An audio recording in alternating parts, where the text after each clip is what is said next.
ونصلي على رسوله الكريم اما بعد بسم اللہ الرحمن الرحیم۔ سورہ آل عمران قرآن مجید کی ترتیب کے لحاظ سے تیسری سورہ مبارکہ ہے۔ سورہ بقرہ اور سورہ آل عمران مضامین کے اعتبار سے ملتی جلتی صورتیں ہیں۔ اللہ کے نبی صلی اللہ علیہ وسلم نے ان دونوں صورتوں کو بڑی عظیم صورتیں قرار دیا ہے اور مزید فرمایا ہے کہ کل قیامت کے دن سورہ بقرہ اور سورہ آل عمران یہ بادلوں کی شکل میں وہاں آئیں گی اور حاضر ہوں گی۔ اس سورہ مبارکہ کا نام آل عمران رکھا گیا اس کی وجہ کہ اس صورت میں حضرت مریم علیہ السلام ان کے آباء و اجداد کا ذکر ہے جو کہ سارے آل عمران کہلاتے ہیں، اور پھر ایک آیت میں آل عمران کا ذکر بھی موجود ہے، تو اسی مناسبت سے اس سورہ مبارکہ کا نام سورہ آل عمران رکھا گیا۔ باقی یہ سورت مدنی ہے، جیسا پہلے میں نے عرض کیا تھا کہ ہجرت سے قبل جتنی بھی صورتیں اور قرآن نازل ہوا وہ مکی کہلاتا ہے، اور ہجرت مدینہ کے بعد جتنی بھی صورتیں اور قرآن نازل ہوا وہ سارے کا سارا مدنی قرآن کہلاتا ہے۔ زمانہ نزول کے حوالے سے اس کا نزول مختلف مواقع پر ہوا ہے۔ مثال کے طور پر ابتدائی سورت سے لے کر تقریباً چوتھے رکوع تک یہ جتنا بھی حصہ ہے سورہ آل عمران کا، یہ جنگ بدر کے بعد قریب کے زمانے میں نازل ہوا۔ اسی طرح آیت نمبر 33 سے لے کر آیت نمبر 71 تک یہ سن 9 ہجری میں، کہ جس وقت نجران کا ایک وفد عیسائیوں کا وہ آیا تھا آپ علیہ السلام کی خدمت میں، اور ان کے آنے کا مقصد کیا تھا وہ تفصیل آگے آ جائے گی۔ تو اس موقع پر جو آیات نازل ہوئی تھیں وہ بھی سورہ آل عمران کے اندر موجود ہیں۔ اسی طرح رکوع نمبر 7 سے لے کر رکوع نمبر 12 تک یہ جتنا بھی حصہ ہے یہ بھی بدر کے بعد ہی نازل ہوا ہے، اور رکوع نمبر 13 سے لے کر آخر تک یہ جنگ احد کے بعد نازل ہوا۔ تو یہ تھا سورہ آل عمران کے زمانہ نزول کے حوالے سے تفصیل۔ آگے اس سورہ مبارکہ میں خطاب کس کو ہے؟ تو جیسا ہم نے سورہ بقرہ کے مطالعے میں یہ بات سمجھی تھی کہ سورہ بقرہ کے اندر بھی خطاب دو گروہوں، دو جماعتوں کو تھا، ایک اہل کتاب اور دوسری اہل ایمان۔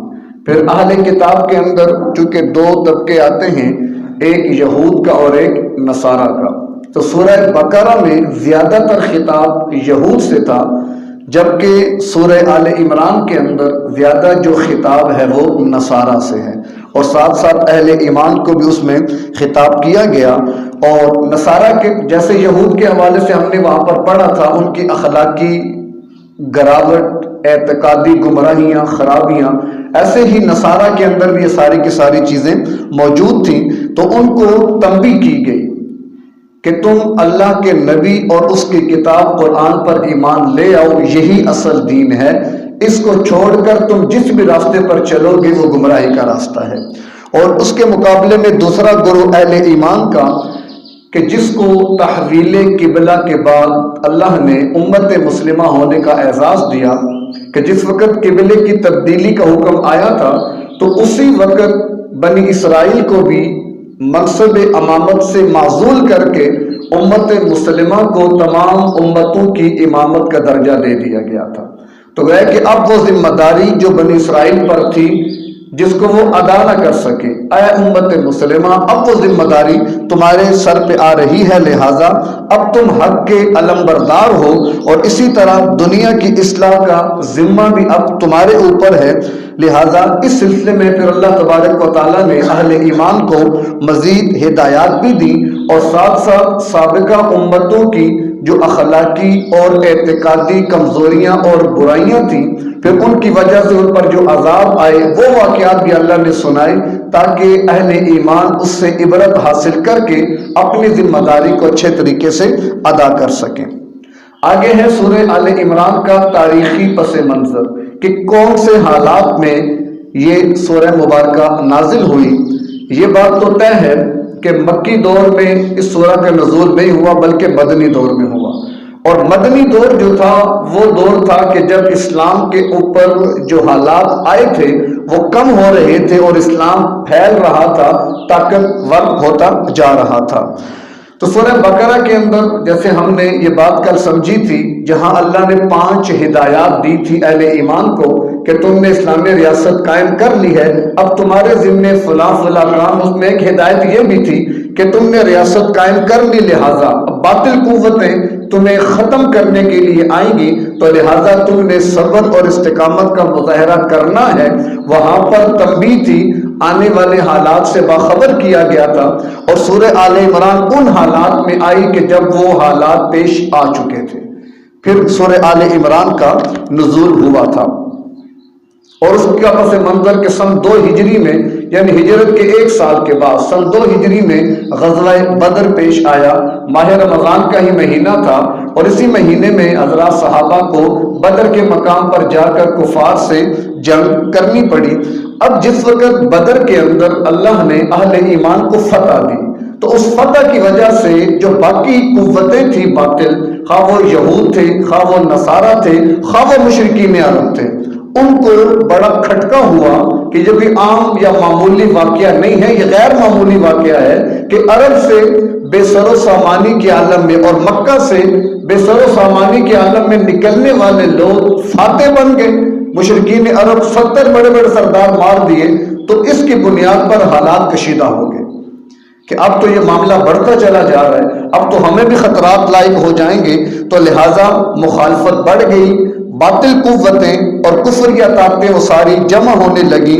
اس کی وجہ سے اہل ایمان کے اندر ایک خوف اور بے اطمینانی کی کیفیت بن گئی، اور حالات یہ بنے کہ راتوں کو باقاعدہ پہرا دیا جانے لگا، راتوں کو اسلحہ پہن کے اسلحہ رکھ کے سویا جانے لگا کہ کوئی پتہ نہیں کون کس وقت آ کے حملہ کرتے، کہ جب بھی اسلامی ریاست قائم ہوتی ہے تو اس طرح کے حالات ضرور پیش آتے ہیں۔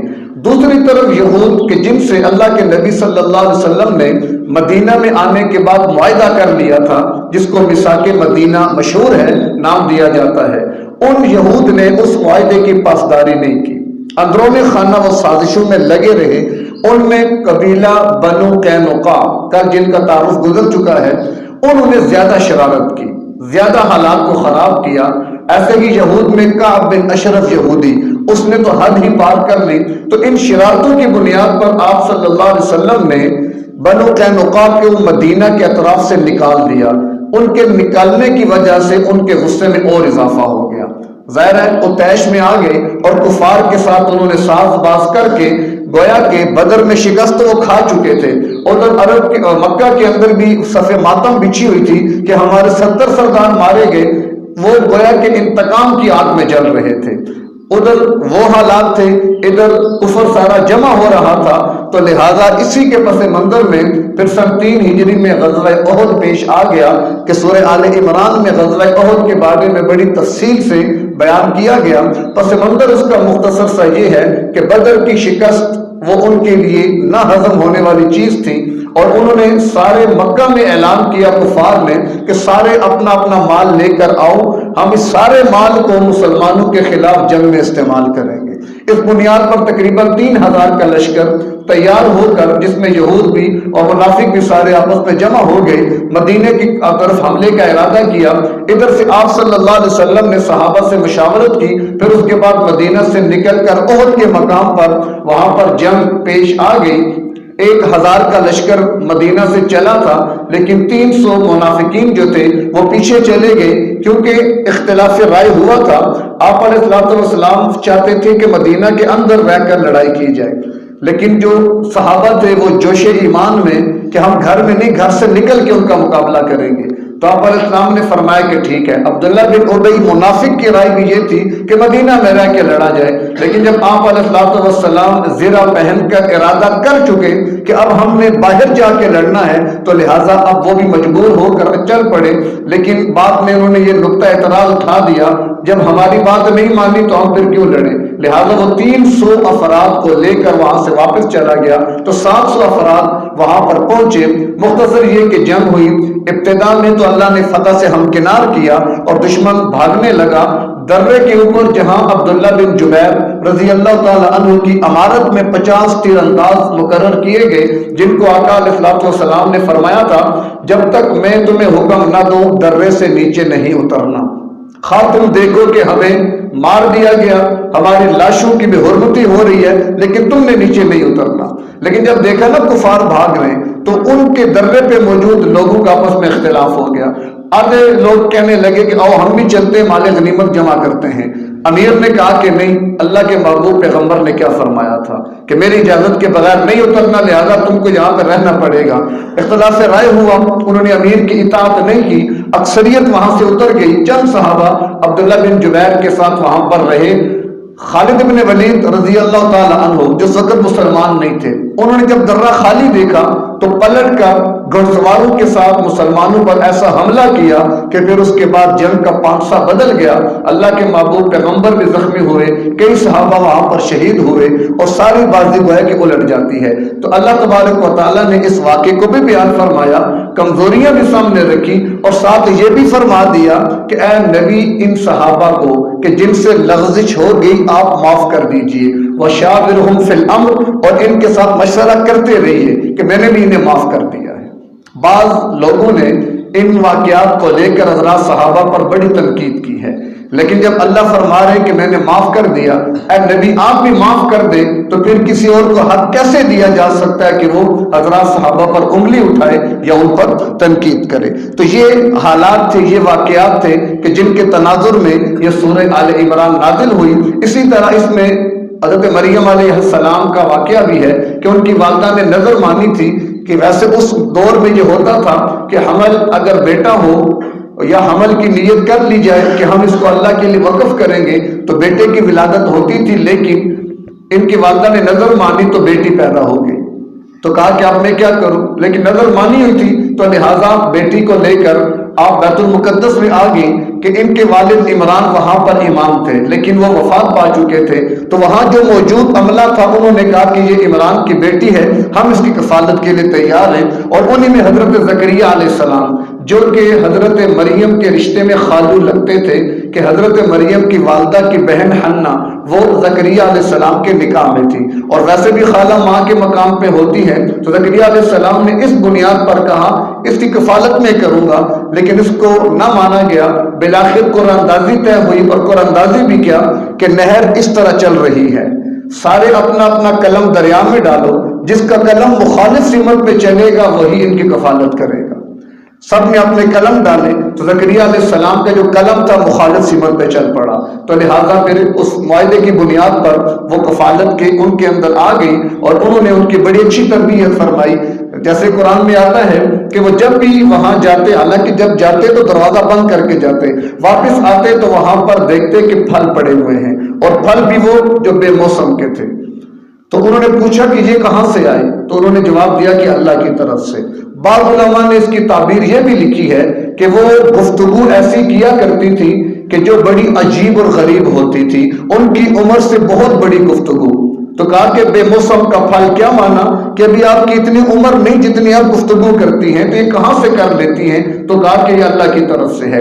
تو اسی موقع پر زکریا علیہ السلام کے جو بڑھاپے کی دہلیز پہ تھے، ان کی اہلیہ بانجھ تھی، لیکن جب دیکھا کہ اللہ نے مریم کو بغیر موسم کے پھل دے دیے تو کہا کہ اللہ پھر مجھے اولاد کیوں نہیں دے سکتا؟ فوراً اللہ سے دعا کی کہ یا اللہ تو مجھے بھی اولاد کی نعمت سے عطا کر، اگرچہ میں اور میری گھر والی اس موسم سے نکل چکے ہیں لیکن تو اسباب کا محتاج نہیں ہے۔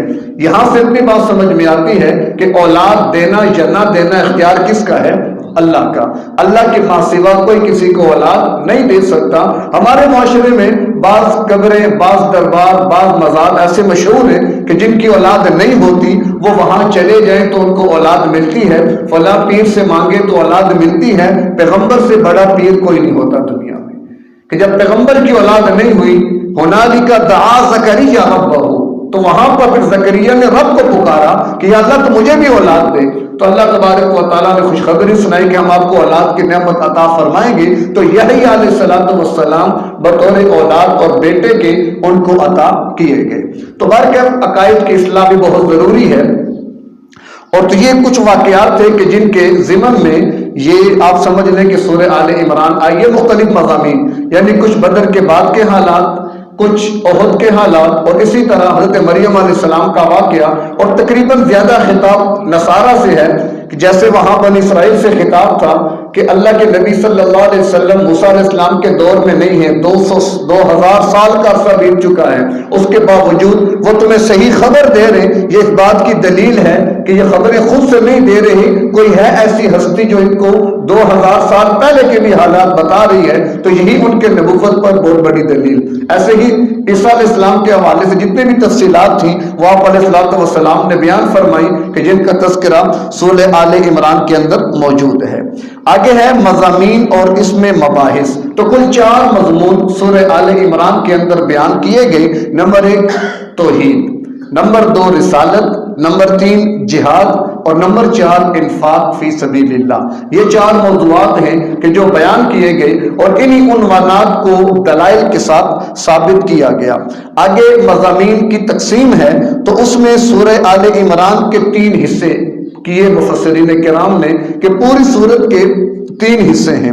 پہلا حصہ ابتدا سے لے کر آیت نمبر 63 تک، اس میں توحید کو ثابت کیا گیا، اور اس کے ضمن میں پھر 3 ابواب قائم کیے گئے کہ جن میں مختلف مباحث ہیں کہ جن کا تعلق توحید سے، اخروی دنیا سے، ایسے ہی تخویف، ان کو ڈرانا، دنیا سے بے رغبتی، آخرت کا شوق وغیرہ، یہ سارے مضامین اس کے ضمن میں آتے ہیں۔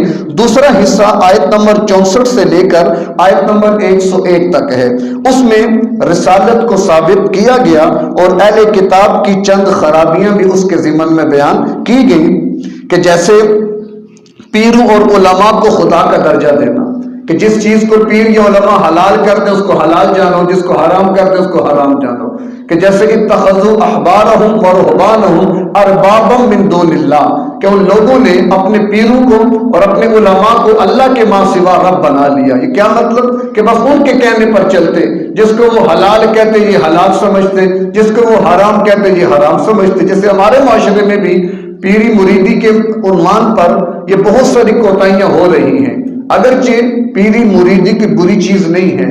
اہل سنت والجماعت چاروں سلاسل میں، خواہ وہ سلسلہ قادریہ ہو، سلسلہ نقشبندیہ ہو، سہروردیہ ہو یا چشتیہ ہو، یہ چاروں سلاسل موجود ہیں اور چاروں میں بیعت کرتے بھی ہیں، کراتے بھی ہیں، لیکن اس کے اصول ضابطے کتابوں میں لکھے ہوئے ہیں۔ آج کل جو یہ ہوا چل پڑی ہے کہ ہر ایرا غیرہ پیر بن کے بیٹھ جاتا ہے اور پوری قوم اس کے پیچھے چل پڑتی ہے، یہ کوئی معیار نہیں ہے۔ اب اس کا معیار کیا ہے وہ انشاءاللہ کبھی کسی موقع پر تفصیل سے آپ کے سامنے رکھیں گے کہ ولایت یا طریقت یا تصوف اس کی بنیاد کیا ہے اور کون کس بنیاد پر اللہ کا ولی کہلائے گا، اور اس کے پھر آگے ضابطے، اس کے ثمرات اور اس کے نتائج کیا ہوتے ہیں۔ اسی طرح اہل ایمان کو گمراہ کرنا یہ بھی نصارہ کی ایک معاملے تھے، تو لہٰذا آج ہمارے معاشرے میں بھی خاص طور پر میڈیا، خاص سوشل میڈیا ہو، خاص الیکٹرانک میڈیا، خاص پرنٹ میڈیا، ہر جگہ پر اپنے ہی ہیں۔ بنت حوا نے کھولا ہے بازار گناہ، ابن آدم ہے خریدار، خدا خیر کرے۔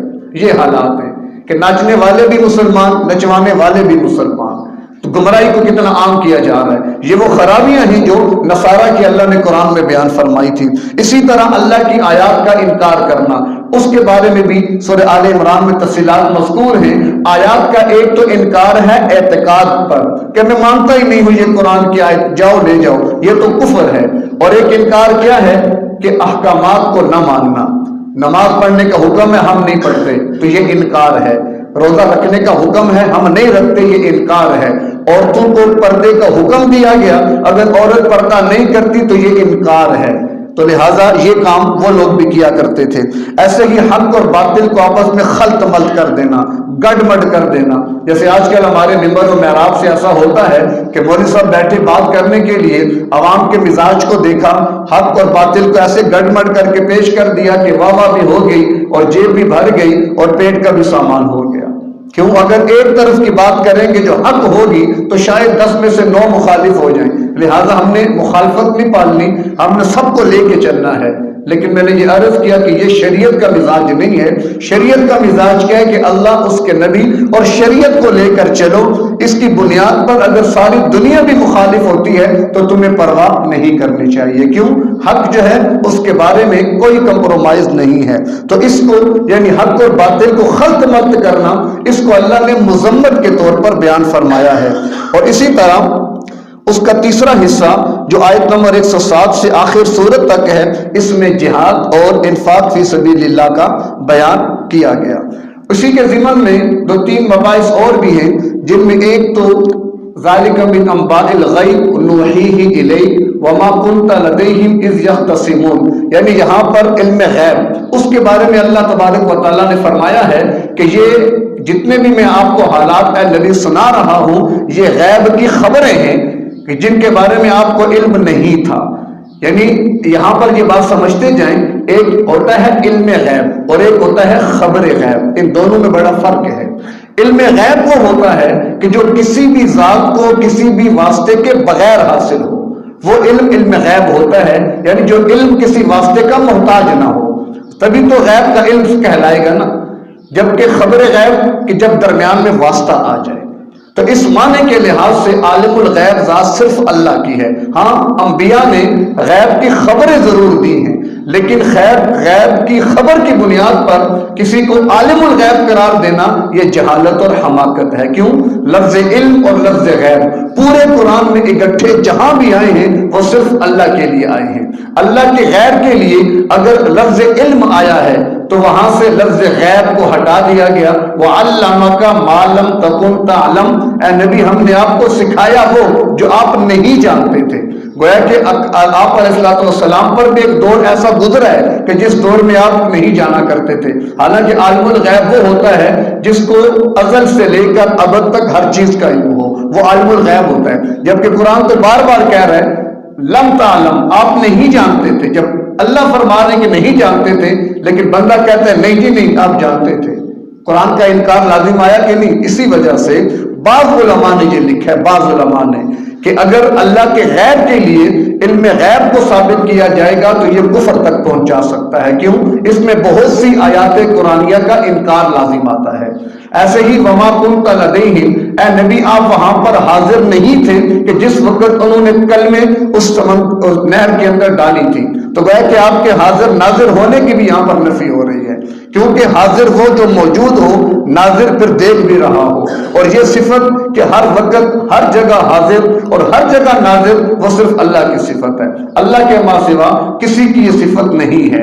لہٰذا اس بنیاد پر یہ نہ کہا جائے کہ اگر مثال اللہ کے ماں سوا آقا صلی اللہ علیہ وسلم کو اگر عالم الغیب نہ مانا تو ان کی تنقیص شان ہو جائے گی، یا ان کو حاضر ناظر نہ مانا تو ان کی شان کم ہو جائے گی، یہ ہماری غلط فہمی ہے۔ آپ عبد ہیں، اللہ اللہ ہے، یہ بات پہلے میں عرض کر چکا ہوں کہ یہ فرق مراتب جو ہے اس کا لحاظ رکھنا بہت ضروری ہے۔